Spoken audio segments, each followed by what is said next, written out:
You have said numerous times that these documents point to Facebook not doing anything about its platforms promoting misinformation and hate. Could you give us some examples of how this works and what Facebook isn't doing? I want to be clear, it's not that Facebook isn't doing anything. Facebook has pointed out they've invested something like $16 billion, I think it's $13 billion since 2016 on issues around safety and integrity. But the question is, how much should they be spending? Is the amount of spending that they have today enough? And Facebook's documents point to over and over again that there are many, many solutions, many of them not even content-based, that would make the platform safer for everyone. One of the core things that I'm trying to draw attention to is the underinvestment in languages that aren't English. They know that they face most regulatory scrutiny in the United States, and so they try the hardest to keep the platform nice in the US. Unfortunately, the most fragile places in the world are also the most diverse when it comes to languages. Facebook's current strategy for safety is that Mark Zuckerberg has said, engagement-based ranking is dangerous because people are drawn to extreme content. But don't worry, AI will save us. The problem is that strategy requires us to build those AI systems over and over and over again in each language for the platform to be safe. And right now, Facebook is not doing that. Is it just a question of investment, or what should Facebook do to address the issues? Should it change the algorithm? What solutions do you have? I'm a big proponent that, if we rolled back the clock and looked at what Facebook was like in 2008, 2009, like before we had an AI telling us what to focus on, we had a Facebook that was about our family and friends. Facebook has said, we can't do time-based ranking, you won't like it. Yeah, if you took the current Facebook today and switched it over to a world where the AI wasn't focusing our attention, it's true, you wouldn't like it.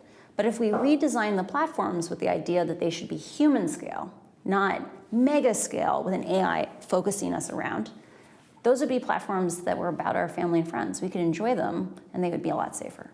And you're now in Europe, you're speaking to politicians, governments, you're going to be speaking at the European Parliament. When it comes to reining in Facebook, Meta, and big tech, what do you expect from Europe? I'm hoping that Europe will stand up for consumers, because right now, consumers don't know if what's in the can is what's on the label. And what we see from the disclosures that I've made is that Facebook is misconstruing what their product is. The European Union has an opportunity to enforce transparency on the platforms in a privacy-sensitive way. And they have the ability to have regulatory muscle to make Facebook disclose what are challenges it believes exist with the platforms. Right now, people can't make informed choices on whether or not to use these things. And I feel like that degrades our autonomy because we don't have the information to make good choices, and that violates our dignity. How much responsibility does Facebook CEO Mark Zuckerberg have when we look at the revelations that you made and the issues that Facebook is dealing with? I really don't like to criticize individuals because I really think that this is a systemic problem. This is about incentives and about structures leading to bad consequences. But in the end, Mark Zuckerberg has 54% of all the voting shares for Facebook. He is probably one of the most powerful unilateral leaders in the world. At the end of the day, he is responsible for the system he built, and he has the ability to change that system. And so given that he would rather shift the conversation to video games when people are dying as the result of the actions of Facebook, I think that means that Mark needs to either say, no, I need a reset, we need to change, or he needs to let someone else do that. Why was it important for you to come forward with this?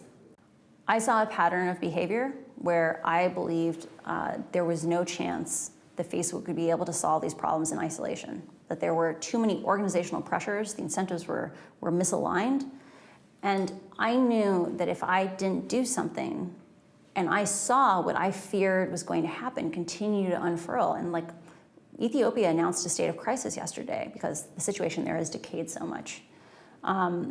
I knew I could never live with myself if I watched 10 million, 20 million people over the next 20 years die because of violence that was facilitated by social media. And so people often ask me, am I stressed right now? Like, talking to all these people, like it's such a whirlwind. And compared to living with that secret, like everything feels very calm right now. because I know this is not my problem anymore. It's a thing that we together can solve.